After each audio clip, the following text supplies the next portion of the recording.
Hello and welcome to our panel here at Full Sail's Hall of Fame. We are here today to discuss AR and VR at Facebook. Let's go ahead and turn it over to our host, Katie Ross. Hello. Hi, Kimberlee. Hi. Oh, thank you. Thank you for being here. It's nice to have you sharing your experience with our students. So can you talk to us a little bit, maybe describe how your background in the entertainment business master's program, which is what you got your degree in, has created a platform for you to move into this technology-based marketing environment? Sure. So when I came to Full Sail, I was coming from the music industry, and it was on the dawn of MP4s, and Apple had just released their platform, and it was very disruptive. And coming from a part of the industry where they weren't emerging fast enough, they weren't quick enough to understand the trends, I figured, look, I'm gonna just go in here, see what I can learn about not only just music, but the entire entertainment industry and the emerging media that is coming up. And when I got here, I realized that, oh my gosh, technology is gonna be the key to the distribution of any type of entertainment media moving forward. So I should just, kind of get really close to that. So when I left here, I moved to LA, and it took a while. I did a lot of internships in the entertainment space, and then one day Samsung contacted me, and they were looking for someone to help them build out their app ecosystem. And what's unique about Samsung is that their app ecosystem wasn't just mobile, it actually was on the televisions, it was even on the refrigerators, so it was a very interesting opportunity for me, and so I started there. And I just continued to emerge with the technology. So as we evolved on the app side, eventually virtual reality came, and I started to oversee VR for them, and I launched Gear VR. And I did the go-to-market strategy, all of our VR partnerships, and I built all of our 4D experiences for all our experiential events. Wow, that's incredible. And so before everyone came in, we were talking about technology and emerging technology. And in our conversation right now, you were moving between the two words. Can you maybe provide some definition around how you see the difference in the two? Yeah. I think, technology is, what I see emerging technology is new ways of computing, new behaviors that have to be formed by the people that are consuming the tech. There are new formats that have to be created, and there's, as I mentioned, new behaviors from the consumer. So that's how I define emerging tech. I think each one of those gets mature at some point, and then it's just technology. When I was here, social media was starting to evolve as a thing. That was emerging. That was emerging then. Mobile apps was emerging as a thing. And now those are just standard. Right. So you said that you were in Los Angeles and Samsung calls you. What do you think it was about your skill set that had them kind of move from more of the business side of things into the technology piece that they recognized? Literally, the only thing that qualified me was the Full Sail degree. Oh. The only thing. Because even though I worked in different entertainment spaces, it wasn't within the type of structure that they needed. So they needed project management, they needed someone that understood finance, they needed someone that understands social media. There was just all of the classes that I really took for the master's program was exactly what they were looking for the role. So I was lucky in that sense, but that was just to this day, I don't know. I never applied, so I have no idea how they found me. It's incredible. But, it was just luck. And it was just preparation and making sure that you have skill sets that are desirable. Excellent point. So now that you're moving into this you are in the emerging tech realm and working in that environment, how did you prepare yourself to move into that industry? into The AR and VR industry. AR. But the thing with emerging tech is there's no preparation because nobody knows what they're doing. You know, especially at the beginning. You know, everyone is trying new things. Everyone is, you know, testing and learning. And all you have to do is be prepared to test and learn, apply those learnings, and build processes and structures around that. And that's something I actually learned here, which, you know, I felt like the way that the teachers taught me was around how do you teach yourself, you know? It wasn't about this is what it is, read this book, it's gonna always be that way. It's like, use these materials to continuously check what is new, read these types of books, these types of publications so you understand what the trends are. And those are the types of behaviors that I learned here that just served me when I moved over there. So it's just always being informed and being engaged and networking with other people that are in this space. And those are things that will help you to become impactful within the industry as well. Right, just get the call. Yeah. So how do you envision social media and virtual reality shaping entertainment and the technology environment of the future? Yeah. So social media right now is closely tied to AR. So, I mean, from Facebook's perspective, we have Spark AR, which is our platform that surfaces all of the augmented reality experiences across Facebook, Messenger, Instagram, and our IoT device portal. So those are things where we see a lot of people engaging. I mean, over the past year, we saw about 1 billion people engaging with AR effects on those platforms. And we're seeing right now most of the consumers don't even know that they're even touching AR. Because they're like, well, I played with this face filter and I, put this, dinosaur and he stood next to me, and those things aren't considered, AR to the average consumer, but in terms of how you build it, yes, those are AR experiences. But they're closely tied, and I feel there's a very good link and entry path into VR because those are virtual experiences that you're putting into your real world, whereas VR is a virtual environment that you put people into. And there's no real understanding of VR until you've been in a headset and you've tried it. It's really something you have to experience, and that opportunity for trial isn't very broad. Right. So what is broad is the opportunity to play with virtual things, and you can do that through existing channels on your mobile phone, etc. So I do think it's very valuable where AR plays in terms of that introduction of how do I engage with virtual objects, and maybe consider, give people that taste of what it would be like to be immersed in an environment that it's created with these things. Right, which it kind of is perfect. So how can students prepare themselves for an environment and really an industry that's still evolving or emerging? Yeah. The thing to do now is to take what you know and the skill sets you know and the tools that you use that are being used in these entry phases. So like, Maya and Blender are all like tools that people use and import their files into Spark AR to then build AR experiences. Unity and Unreal, even though today most people are using it for game building, is also used for all of the VR experiences. So it's taking your existing knowledge of the tools that you have available to you and understanding this skill set. So to me, the variance in that is you understand the core tooling, you know how to use those things, but then the mindset of how you create something that is immersive, now that becomes the added skill, that you have to learn on top of what you already know. So building a 360 environment and creating a comfortable way for people to navigate and not as I would say, get nauseated. You have to really understand what storytelling in a virtual space is, and start to build according to that. So same tools, different style of storytelling. Right. Talk to us a little bit about what you're currently doing in your role.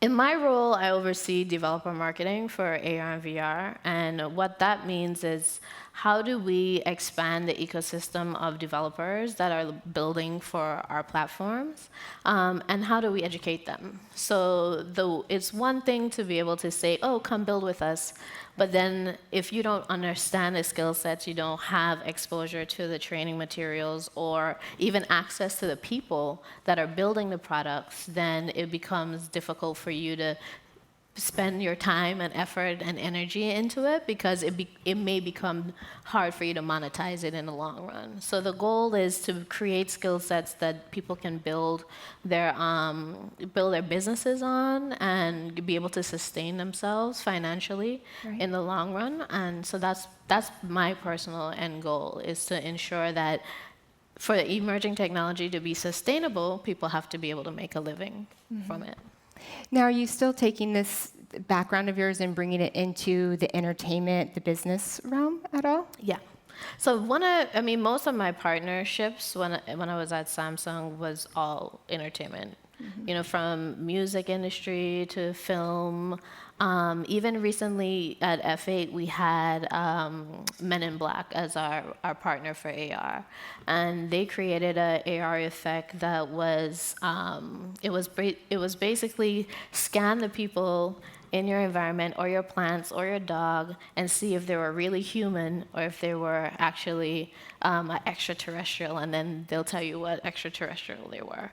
But it's fun, and it's a part of their storyline, and that's great for them as a marketing tool. But what is good for me is semantic understanding and overlaying, because now what it does is the camera now recognizes that this is a plant.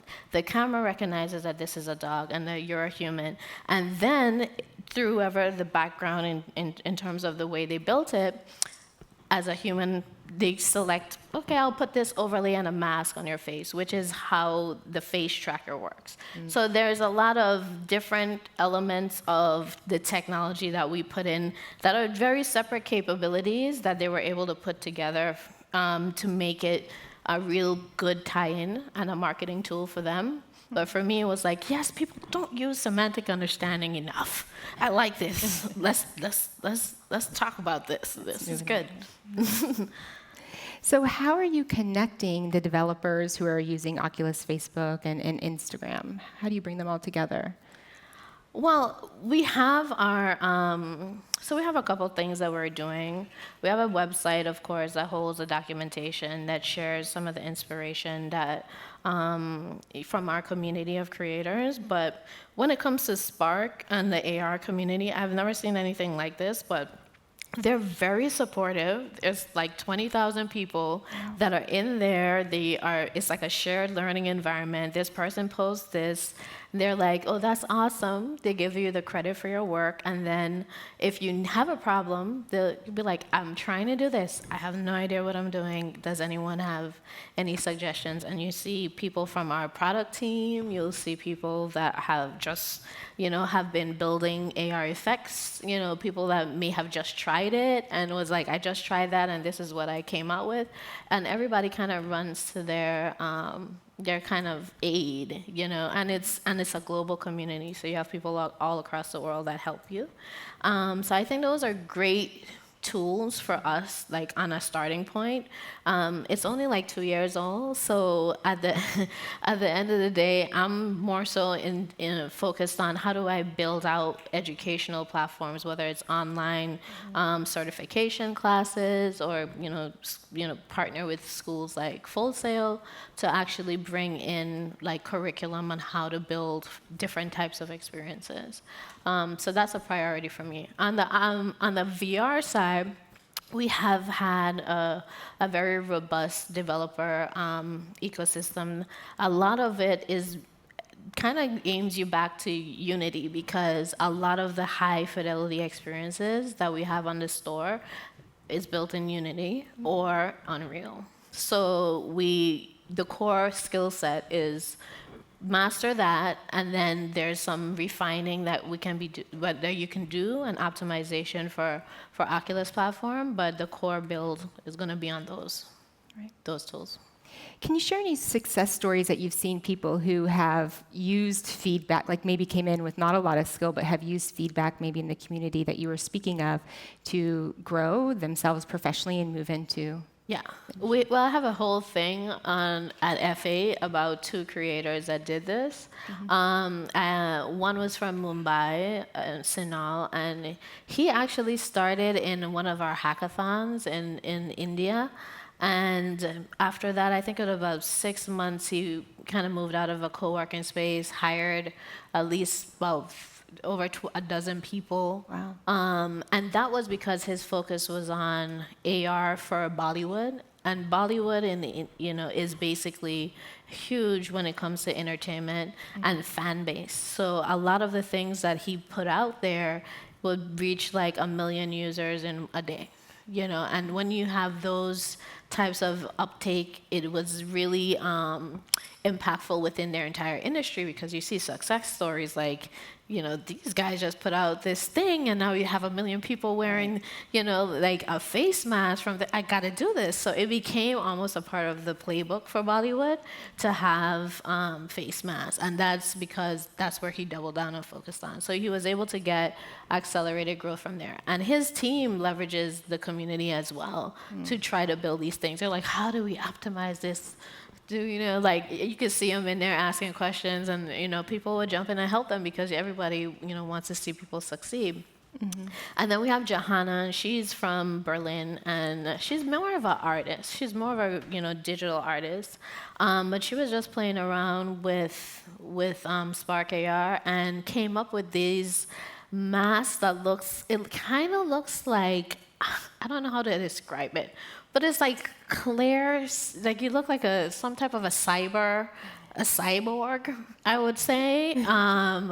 But it was interesting because it took off, and she had over 1 million views or use cases on Instagram in a very short period of time. So and then you started to see the trends of people evolving that type of style of creating face masks, and all of that you can see within the community itself. So there's been a lot of people, and then even with Johanna, they Louis Vuitton even loved the mask so much that they brought her to Paris to do a show, and they recreated the mask and makeup on her, like in real life.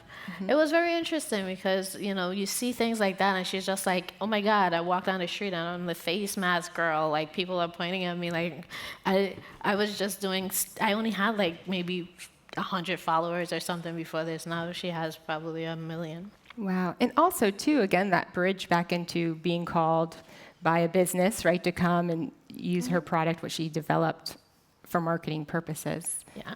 And she didn't. She just created something for herself, and she put it out there, and she liked it, and other people gave her feedback. She optimized it.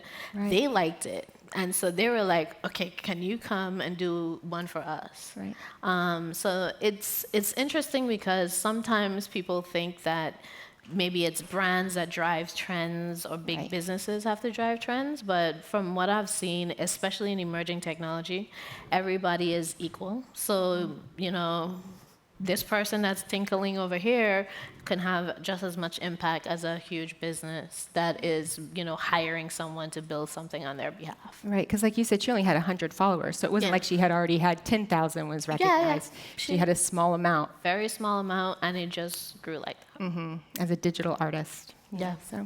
So that kind of leads into, describe the background experience you're kind of seeking when you're looking for, product and content developers. The background for AR and VR is, I wouldn't pinpoint any particular thing, because I've seen people that are in universities for chemistry win VR innovation awards. So there's no real like foundation. I think you just have to have the drive to learn the tooling. You have to have the creativity to be able to do something interesting. But there are some common backgrounds that do, because of their familiarity with some of the tools required, have a little bit of an advantage. So graphic designers have a little bit of an advantage. For AR specifically, there you need to have 2D graphic design, 3D modeling, and then coding to do a really good AR effect. Right. So anyone in those 3 pillars, have a little bit of an advantage than someone coming in with absolutely no background. But the thing that we do is try to facilitate the skill sets that you don't have. Right. Like so for Spark AR, if you're a 2D graphic design person, not a 3D modeler, we have a 3D asset library that we partnered with Sketchfab to bring in their library into the product. So you can download those and iterate it if you would like, and change the textures. We have a patch editor, which is basically visual programming. So if you don't know JavaScript, you could just say hand. When you wave, rainbow comes out, or, mouth opens, butterflies come out. Like, it's just very bam, bam. Like, I could do it. I don't know nothing about coding. I don't know anything about it. But that patch editor is very much an asset to anyone that doesn't understand coding. Right. And what are some maybe qualities that you look for in WELS if they don't have the technology background like you were just speaking of? What are some other ways that you think students could kind of build their resume in those areas? Yeah. I would recommend just trial and documentation and putting it out. The best way for you to really grow is to build something and publish it, have people provide you with feedback, iterate on it, put it back out there. And those are the things that help you to kind of build your skill set. The other thing is to look at what other people are building and ask them questions about what they build. Because a lot of times the creators themselves, even the more advanced ones, are like, oh my God, I didn't think about that. I'm gonna try this. And then you see their version of it, which is like totally different application of the same type of feature set. So it's interesting to see because, like I said, everyone is new to the space. Right. So everything is like, there's no hard, this is how you do it. We do have some design principles that we've seen that work really well. And so, in the next couple of weeks, I'm working on getting those out. Right. But outside of those core principles, you just try. Try it. And highlight what you're doing in areas that are possible. So are you guys looking on Instagram and LinkedIn and all of the major places for? So Spark is on Instagram. It's Spark Creators, Spark AR Creators.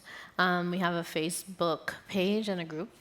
Oculus is also, depending on what device you're building for, they have Facebook pages as well. And then we have websites that you can go into on sparkar.com, oculus.com. Both you have access to the developer ecosystem. Perfect. So I like that you keep using the word ecosystem. It's very important. I think about when you're thinking and moving into emerging technology, and even as you talked about today, all the different people who are coming together. So explain the importance of an ecosystem in the various ways that you've seen it be a positive experience in Facebook or Samsung or any of the other places you've worked. The way I define an ecosystem, there's so many different players because you have the creators that they create using the tools that we build. So, that's a relationship there.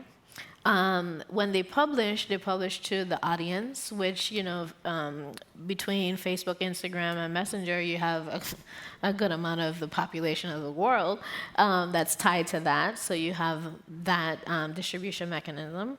And then you have, brands and marketers that are leveraging, they're trying to target the same consumers that, the developers are pushing. So they're another element in this. They want to be able to take advantage of new mediums as well, and for their business objectives, whether that's growing awareness, whether that's driving consideration for their product, or even to transition into sales. So you have all of these kind of different players out there. And they all kind of are feeding on each other. So, we listen to the creators in terms of what tools should be built. They leverage those tools to publish. And then even in that whole thing, they're able to monetize because you have brands that are interested in that skill set to build experiences for their brands. So you have, kind of nice little pool of people here in the ecosystem right now that are all feeding off each other. And how is everyone communicating? What does that look like? It's interesting how they're communicating. A lot of it is very direct feedback. So if I'm a creator and I publish, I get a lot of in my messaging feed. This is what I liked about it. Can we do this? They get a lot of direct feedback. When it comes to businesses, for any business, metrics and return on investment is important. Right. So of course we have our back-end systems that help them to understand what was the reach, what was the engagement, how impactful was that for their bottom line. So there's always metrics that are tied to that as well that they can get. Was it impactful or was it not? Right. And then from us on the tooling side, we have several different ways. Within the tool itself, there's a bug tool that you could submit your feedback or this isn't working. We also monitor the social media as well to get feedback on product. Yeah. So a constant, continuous loop of communication and feedback, what could grow. Makes sense. So talk to us a little bit about your experience marketing AR and VR to various brands. Yeah. It was hard to start because, actually it wasn't that hard for VR when we started because all the brands were excited. It was a new medium. Everybody wanted to try it. People had innovation budgets that were just dedicated to doing new things that the company has never done before. Where we are now, about 3 years in, is it's not innovative anymore. People know the medium is there. They want return on investment. And so therefore it becomes a little bit harder to sell in things when we don't have a large addressable base. So that part is a little bit of how do we start to really create a return on investment and even educate brands on what the return should be, because traditionally brands will look at reach and engagement, especially when you are looking at social media as one of your major platforms. They're built for mass communication and engagement with your consumers. And they were transitioning from that into VR, thinking we're going to get reach. And I'm like, we're not there yet from a distribution standpoint, but what it does do is it really gives you a point of engagement like no other platform, because you're able to hold a person's attention for a much longer period of time. So average attention span might be less than 5 seconds. Right. And people are in headset for more than 13 minutes. On average. So when you have that type of long-form engagement, you're able to really build brand loyalty and advocacy. And so I try to educate brands on the real return on investment is not about reach, it's about depth, it's about having building real relationships and advocacy and loyalty for your consumers. So that's on the VR side. I think on the AR side, AR is much easier to sell because they understand it's a layer on top of social media, right? So the social media metrics apply, the reach is there. It's now, why would I do AR, right? So you do that, especially in brands that are online shopping, for example, is a vertical that makes sense for AR. because you're shopping. I don't know if this couch is going to fit in my house. I don't know if this makeup is going to look good on me. These are the things that you kind of eliminate that guesswork by having AR involved. So we have virtual try-on, we have virtual try-out, which is scalable positioning of, whether it's furniture or different merchandise in your house. You can do that, then purchase. And then the makeup is leveraging like face tracking so that you get a sense of this is what the lipstick actually looks like on me. This is what, So that to me, I think will help businesses, especially since for online shopping, the biggest problem is returns. Right. Because people aren't happy with what they purchase. Right. So how do you think AR and VR are really going to kind of help transition the entertainment and media and arts industry? Well, how will they transition it? I think it's just a totally different way of telling stories and engaging with customers. So right now we tell stories to people, and you create these characters, and people have that empathy for the character that they're seeing on screen. And this is different because you are the character, in the thing. So you are one of them. Your empathy is now for yourself and your position within whatever game they gave you. And that happens both in AR, it happens both in VR, because like if you really look at Pokemon Go, I could have watched Pokemon on TV and it was awesome. But now that I'm walking down the street trying to battle Pokemon on a sidewalk, it's different because I'm now in the game. I am in the game, I'm a player.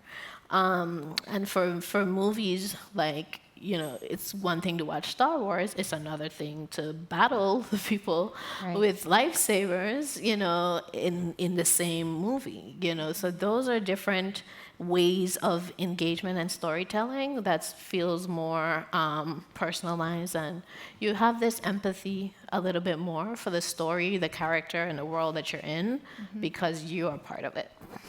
How can students kind of dive further into understanding the connection between storytelling and their industry? You're using storytelling a lot, which makes a lot of sense. So how do you think that takes shape for a student? How they can learn more about it? How they can learn about it? That's a great question. I mean, I would hope that there's some best practices, because when I used to do the production, so one of my first VR projects that got nominated for an Emmy was Gone, and we worked with the producers of The Walking Dead to do it, and literally we had like GoPros on that were taped together to film this thing, and they were overheat, so we'll put ice pops on it to cool it down, because you still have to go with traditional film rules, like you have industry workers that have to be gone for a certain amount of like they can only work a certain set of hours, and the lighting is going down, and like you're trying to work against these traditional filmmaking deadlines, but you have this new technology that is now like unpredictable. Right. So when you have things like that, you just kind of like learn as you go, document that, and be like, this makes sense. Like one of the things that one of their leads said to me, he was like, we were trying to write the script and we realized that we couldn't write the script linear because you had to jump into this scene to see this scene. And what they came up with is like video game scripts make more sense for VR because you have the link out to the different world. Like you have the decision tree built into those types of game scripts that traditional filmmakers didn't need that, because I'm telling you a story, you're only going to go one way. You're going to go the way I tell you. But if you have an option, then you could have all of these branched out stories. And so we started using basically game developer scripts to build VR experiences. Which kind of goes back into the idea of the ecosystem, right? Which is important, especially here at Full Sail. Students can, you can be a game student who goes and talks to a creative writing student and pair up and make those projects. And that's why I think it's valuable here, because all of the different elements that you would need is here. Like, you have game developers, they know Unity, they are accustomed of writing these branched out scripts. You have filmmakers that are here that are great storytellers. They can, overlay the story onto that. You have graphic design folks that can help to build like the objects for the world. Like, there's just I would love to do a hackathon here, because it feels like we might win an Emmy. Let's do it. Definitely, without a doubt. Yeah. So how do you overcome those that struggle to see the power behind AR and VR? How do you overcome when you're in those business meetings, that sort of thing, having the conversations and people are struggling to see the wins? Not related to money either. I know. I mean, you can't overcome people that don't want to be moved. But usually, when the biggest problem that we have is decision makers that are not exposed to the technology making decisions about the technology. And so you have people that are like, well, why should we invest in VR? I don't think it's a good idea. I heard it was, have you ever put a headset on? No. No, well, let's try it. And then when they put it on, they're like, oh my God, they're blown away around the experience. And so my secret weapon is always trial. Most people, I could talk about it all day, but if you haven't experienced any of these things, then it's irrelevant and it's falling on deaf ears. Right. So I used to walk around with my VR all the time, like in my bag everywhere I go. They're like, what? You didn't see this? Here you go. Especially for Samsung, because you could just take your phone out and put the thing in there, and it was done. But yeah, trial is important. And I feel like if you're doing anything and you have a good idea, at least prototype it in a way where people can understand what the experience is going to be, because that becomes very valuable. It's very hard to explain immersive media to people without an example. And it doesn't have to be perfect. It just has to be able to show what it's going to be. And it does a lot for the sell-in. Right. You must have been very popular to have meetings with, Yeah. Oh, she's going to bring something fun to come play with us with our meeting. It was always entertaining. Yeah, I bet. So last question before we move into the Q&A part with our students, but what recommendations do you have for students who are creating technology, games, art, really anything in the field that aren't mainstream to future employers? Like, how can they highlight what they're doing that's unique? Yeah. I would just say add it to your portfolio. I'm sure here, builds a culture of keeping your work and showcasing your work. I would share it broader than the school as much as you can, because sometimes you really don't know the impact of your work until it reaches the end consumer, and then you start to see how they engage with it. So rather than build it and keep it in a portfolio, I would recommend that if it's something that you can share, you could publish it. And I think also joining as many groups as you can to network and do some shared learning. Like, this is what I built, and get feedback from other creators, because the space is very small, but they are very inviting and welcoming of people that are in that space. So, it wouldn't be hard to get mentorship or guidance or anything. Right. And plus it gives you added recognition, right? People want to be recognized for their work. And it sounds like it's a strong part of the ecosystem that you're creating too, the healthy part, and how it continues to grow. Yeah. Just by sharing and feedback. Perfect. Great. So we want to open the floor for our questions. A few hands up.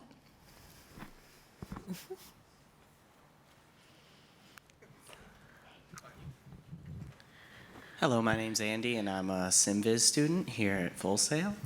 And my big question for you is, with the release of Quest and the lower price point, the less, you don't need as much equipment, you're not wired in, do you think we're going to see a larger adoption and sort of a mainstreaming of VR and AR? And do you think there's a technology coming out soon that's going to be that way for AR? Kind of the whole Ray-Ban moment. So on the VR side, yes, I think people were very hesitant to pursue VR in the formats that it were before. So either you were in 3DOF and it was like, it's cool, it's a nice experiment, nice experience that's very passive. But the whole idea of VR is to be able to immerse yourself and feel natural in an environment and be present. So doing that and then having a cord do this to you when you're trying to play the game, it was like, we're gonna just wait it out, And I feel like there's a lot of momentum. There's been a lot of positive reviews on the product. And so I'm anticipating that we will see a very huge uptick in adoption. Whether this is the one that will make it mass, I think maybe not. I really do think from the gaming perspective and people that were kind of just waiting for the tech to stabilize, that Quest is a very big thing. And the lower price point will definitely help it to grow. On the AR side, everybody's racing towards a format, right? Everybody has mentioned we're going to do glasses. Like every major tech company is trying to get that. Everyone has that on their roadmap. How soon? That's the biggest question. And we don't know,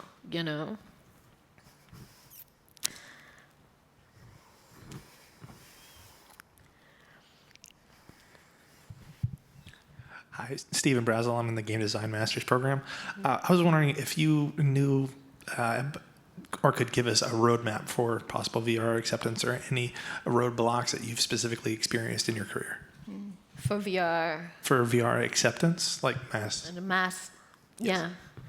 I think before what it was the requirements that went along with it. So you had, for you to really get some really good immersive games or even entertainment, you had to have a high-powered PC. So that in and of itself was already like at least $5,000 plus whatever the headset was. So if you didn't have like a good $10,000 of disposable income to just put for your initial setup, it wasn't really practical to have the high fidelity experiences. We tried to make it a little bit more democratized by putting like partnerships with Samsung and Oculus, being able to leverage your smartphone to do that. And it gave a good introduction and set the tone of what could be possible. But it wasn't what I would consider VR. VR really requires agency.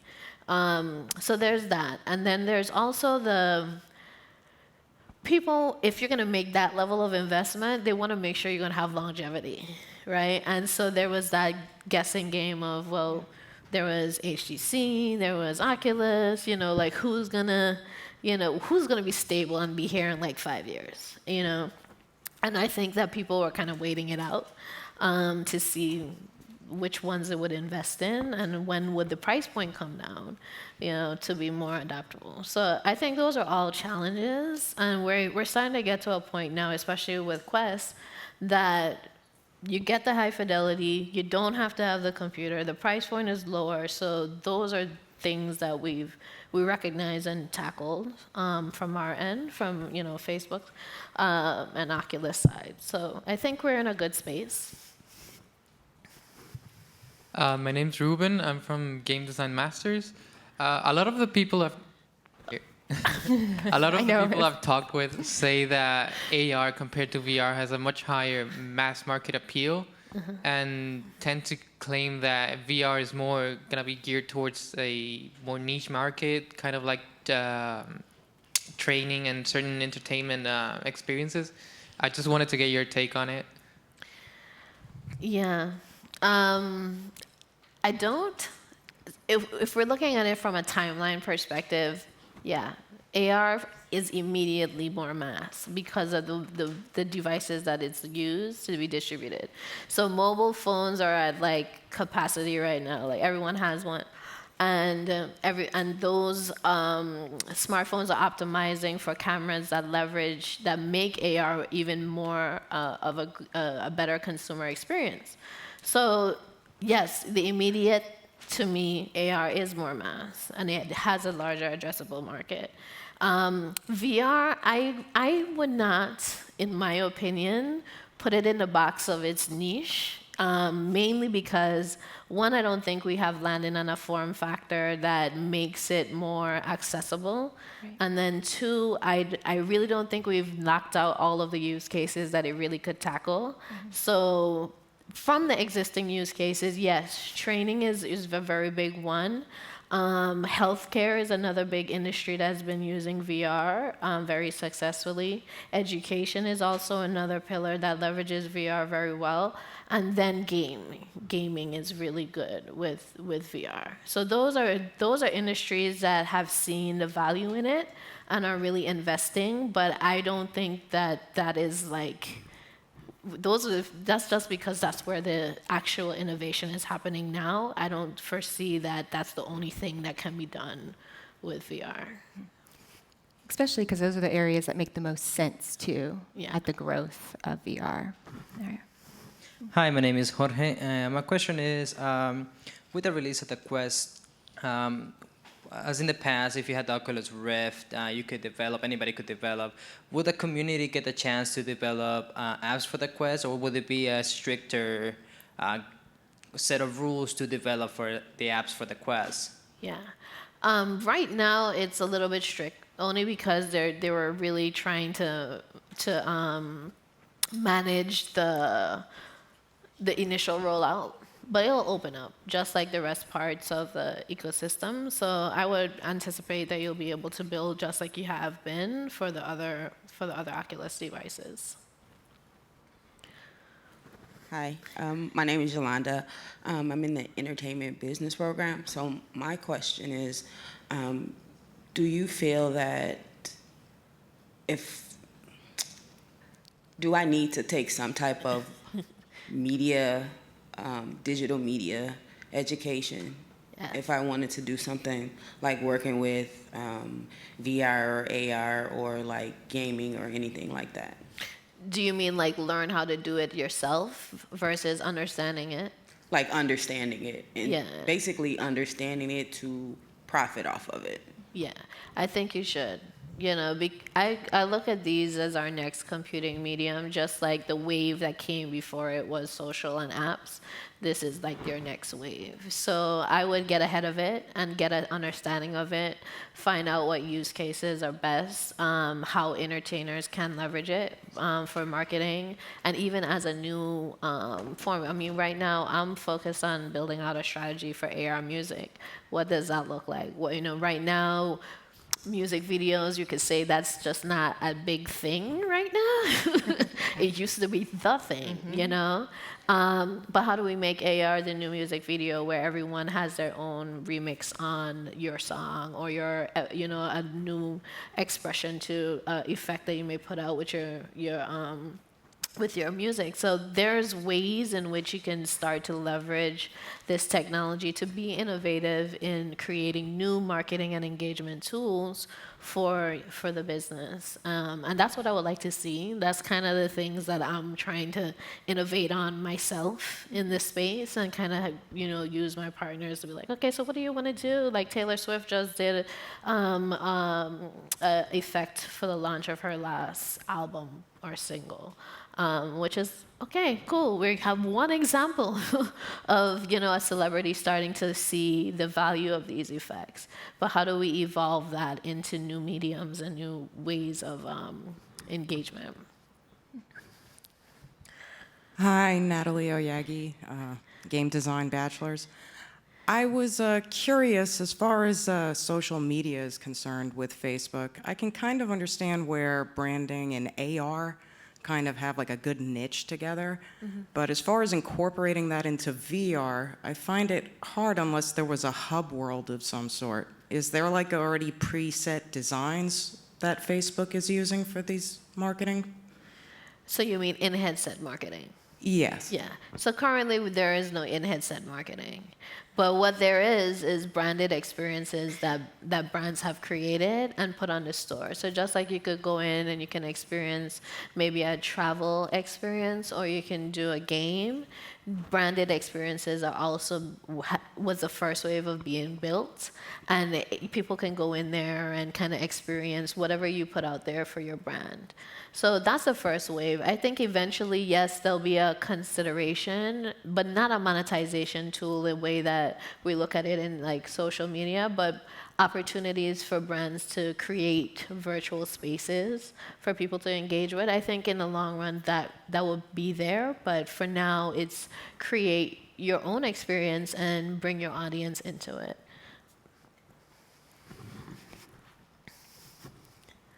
Okay. Is there a estimated timeline as to when Spark AR will be out of the closed beta and into public to be used with businesses and in a more commercial way?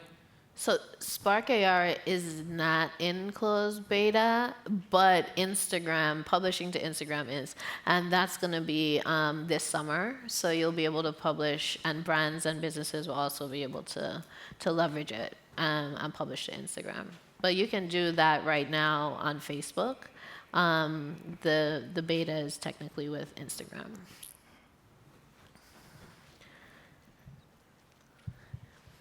Hello, my name is Thean Bierschbach. I'm in the Game Development Bachelor's Program. And I already know that AR and VR is being used actively in the construction industry, whether it's to predict or simulate construction equipment or how buildings are supposed to be built. Mm-hmm. But outside of that, in the entertainment industry, where else do you think what other industry do you think would benefit greatly from having VR or AR implemented into it? Cool. A lot of manufacturing businesses are looking at AR in their pipelines. So in terms of people that are putting together either machines or doing picking for large companies, having the AR overlay that is easier for them to pick and put together the right parts is something that we're seeing popping up in the enterprise space for AR.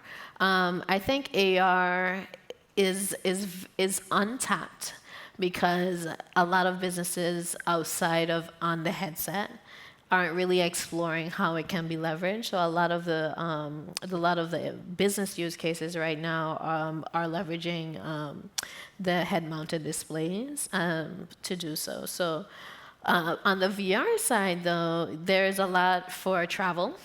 So you'll see travel industries that are trying to do previews of their space in VR, so you have a sense of where you're going to go and what you're doing. You have medical is a very big thing. So VR is being there to treat PTSD, even paralysis, and some other key things it's being used for, depression and other things like that. So medical is definitely another industry. As you mentioned, architecture and construction, and I think education is definitely one that is huge.